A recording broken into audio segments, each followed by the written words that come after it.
Hi, my name is Nicole, and thank you so much for joining me today for another video. Today I'm taking you through my everyday yoga and stretch routine that makes me feel good every single day. I stretch regularly as soon as I get up in the morning, and this stretch is definitely made up of all the stretches that I do every single day. So in terms of a physical intention for today's practice, getting up, building healthy habits, if you are someone who is participating in the welcoming of new habits in the new year, welcome. This might include some postures that you can add into your routine.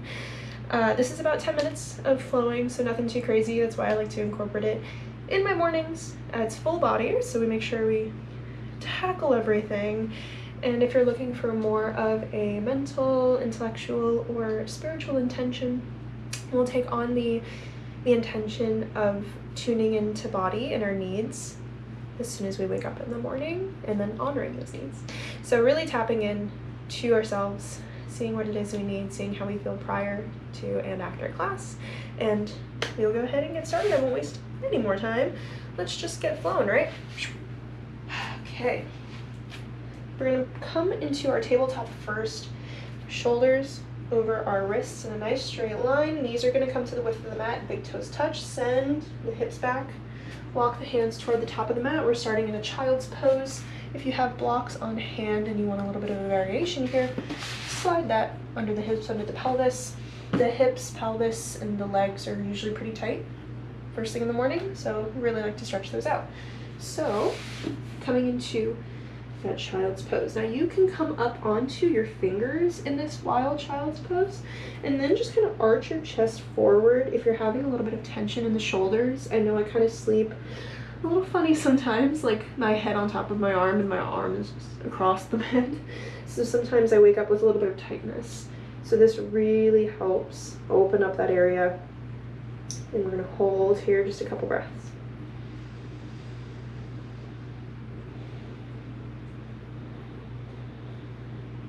You don't have to stay on your fingertips either. You can release the fingertips, lay on the hands, still bringing that chest towards the mat, or you can bring one hand on top of the other, one arm, I'm sorry, and then rest your head on those if you'd like.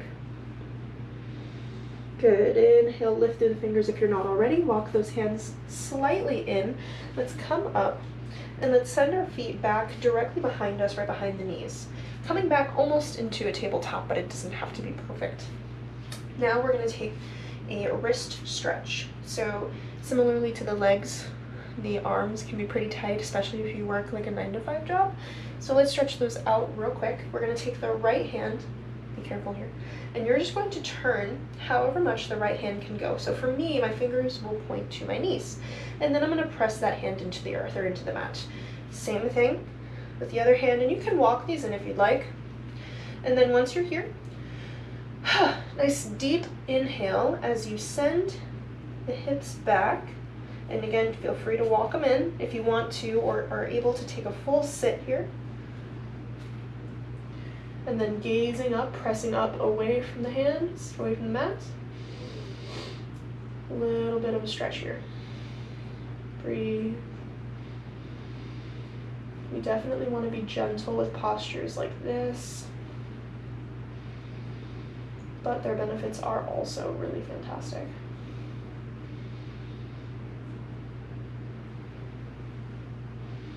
Of course I had hiccups. Very good. When we inhale, we're going to take the right hand first, lift it, twist it back to place, ground the hand down onto the mat in its proper form to the top of the mat. And then the left hand now will come back up to a neutral tabletop position, knees directly over the hips, shoulders over the wrist, pressing away from the mat, hands grounded into the mat. Let's take cat-cow, so dropping the belly, lifting gaze, big breath in. Exhale, round to contract. If you're looking for a good pose to add to your morning practice for every day, this is one of my favorites. This is a great one. It does a really wonderful job at stretching not only through the abdominals, I don't know why I said it like that, through the core, but also the back, even the trapezius and the upper back if you're intentional. You know, you can do that actually by kind of rocking back, sending the hips farther back a little bit. You'll notice you start to get into that upper abdomen right under the chest. And then if you send it forward as you take your cat, you'll get into those upper back muscles just a little bit more. So a little variation for you today. 2 more cat-cows, however you'd like, with the option to take the variation or not. Up to you. Good. Last time. Very good. Coming back into our neutral tabletop, we're going to take a little bit of some hip stretches. So I like to just bring my hips into a circle, either clockwise or counterclockwise, going around the mat. So we're going to do this about 3 times. You can widen the knees if you'd like to. You might hear some popping and some cracking. It's totally fine. As long as your noises aren't painful, you're all good. That's just the body's way of creating space. Taking it to the other side, going the other way.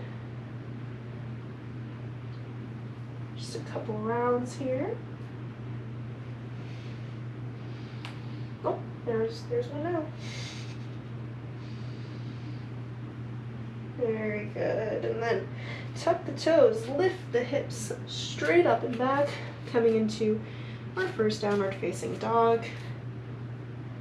Now, if your heels are not touching the floor, that's totally fine. Really quick, just try to press your heels into the floor. If you notice they're really tight, let's walk the dog. What we'll do is we'll breathe as we alternate, lifting and lowering each heel onto the mat or towards the mat as we breathe for just 3 breaths.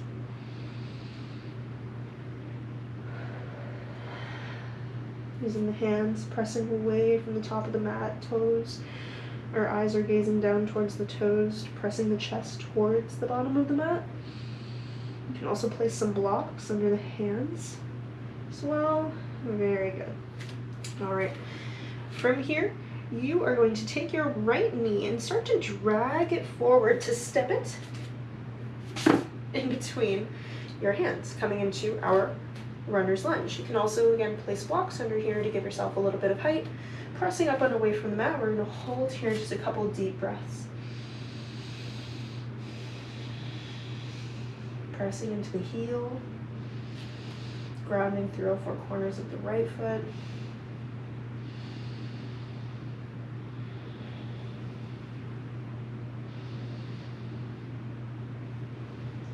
Very good. Let's spin this back foot. So we're almost in a warrior stance or a warrior 2 stance with our heel directly in the middle of our left foot and where it's placed. You're going to go ahead, take a nice deep inhale. Exhale to straighten that front leg and kind of melt the chest towards this right knee. Couple options, couple variations if you would love to take them.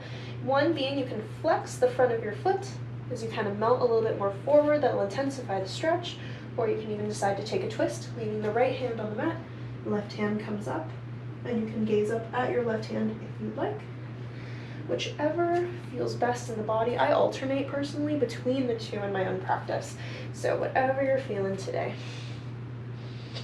Just remember which you're doing so that you can take that same one on the other side.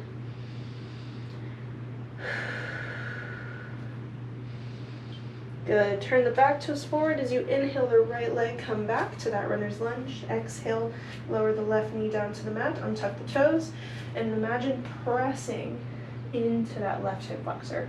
You can come up onto your fingertips a little bit here, use some blocks as well to give some height. Couple breaths here in this low lunge.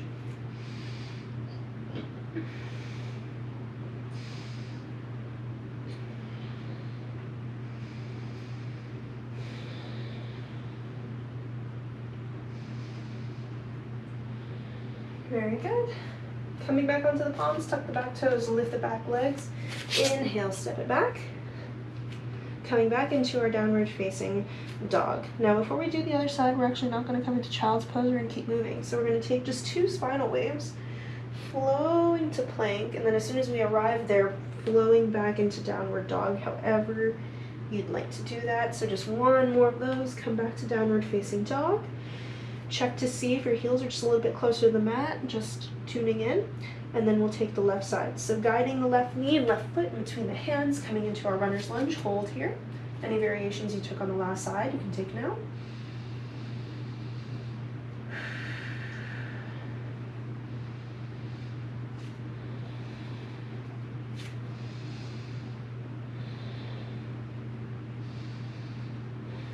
Good, get your posture ready. Bring your back foot in if you need to. Turn your back foot, back toes, straighten front leg, whatever variation you took on the other side, we're taking on this side. Couple breaths.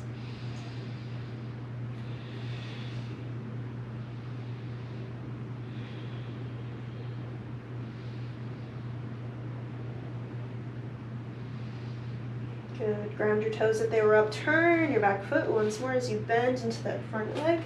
Lowering on exhale the right knee to the mat, melting into the right hip, hands on blocks or the mat, or coming up onto the fingertips.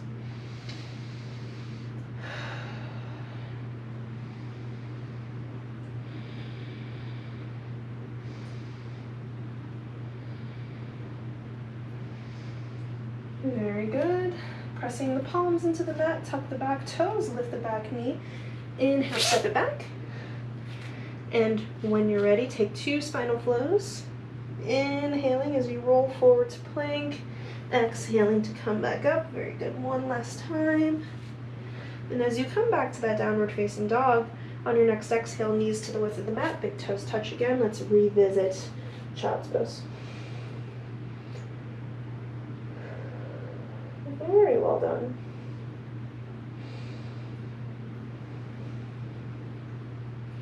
Paying attention to how you feel now versus how you felt when you first began practice today. Noticing the increase in our heart rates today, especially if you're doing this first thing in the morning. This is a really wonderful way to jumpstart the day.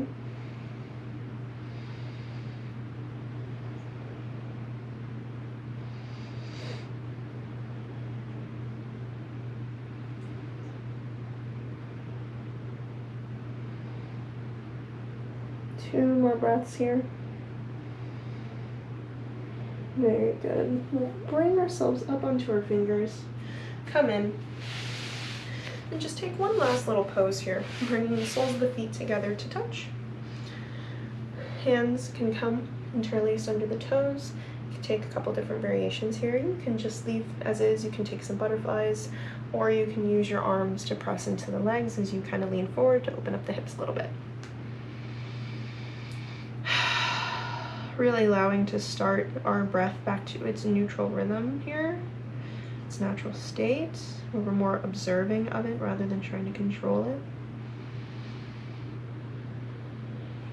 Cooling down from our practice. Thinking back to our intention, dropping in, seeing how body feels now. Inhale, come up. We're going to take just a little bit of a shavasana, seated meditation, if you will. You can be seated or you can come lay into corpse pose. You can also bring your knees to touch. If you bring the feet to the width of the mat and let them fall into each other, if that helps your low back. Or you can stay seated in a position that is comfortable for you. I'll gently invite you to close the eyes at this time. Hands come onto either the diaphragm and the chest or onto the thighs, onto the knees. And we'll just notice our heartbeat here.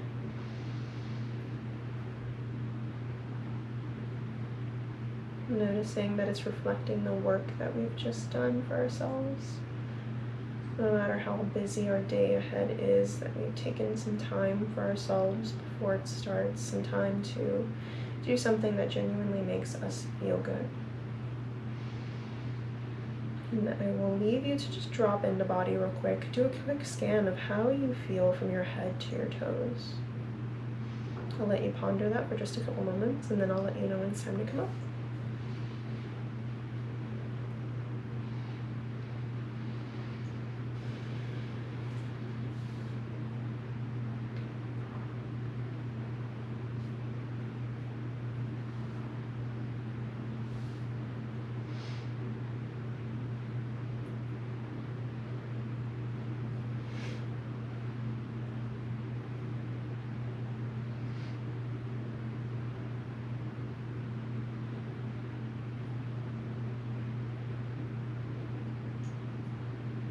Very good. Start to wiggle fingers, toes. Take some gentle movements to invite in that consciousness back to the body. And you can bring yourself to any seated position that is comfortable for you. If you are not in one already, as you, again, start to gently open the eyes and get reaccustomed to the light. And once we're ready, we will take a nice big inhale, hands up all the way overhead, palms come to touch as we hold everything we made for ourselves. Exhaling all that down to our heart center, where it never leaves as we bow forward. Namaste. Thanks so much for joining me for another flow. It's been a pleasure, and I can't wait to see you next time. Thanks. Bye.